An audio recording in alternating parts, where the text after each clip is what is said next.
আপনি পড়বেন লা ইলাহা ইল্লাল্লাহ ওয়াহদাহু লা শারীকা লাহু লাহুল মুলকু ওয়া লাহুল হামদ ওয়া হুয়া আলা কুল্লি শাইইন কাদির সুবহানাল্লাহ আলহামদুলিল্লাহ ওয়া লা ইলাহা ইল্লাল্লাহ ওয়াল্লাহু আকবার লা হাওলা ওয়া লা কুওয়াতা ইল্লা বিল্লাহ আল্লাহুম্মা ইগফিরলি। এটা পড়ার পরে হাত তুলে দোয়া করেন, যা দোয়া করবেন তাই পাবেন ইনশাআল্লাহ। এটা জানতেন? জানতেন না?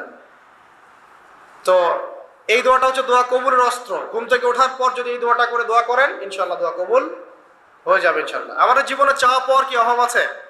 প্রচুর চাওয়া পাওয়া। বৈধ চাওয়া পাওয়াগুলোকে পাওয়ার জন্য আল্লাহর সাথে সম্পর্ক করতে হয়, আর আল্লাহ পাকের সাথে সম্পর্কে কিছু ওসিলা মাধ্যম লাগে। এই দোয়াগুলো হলো মাধ্যম, আমলগুলো হচ্ছে মাধ্যম।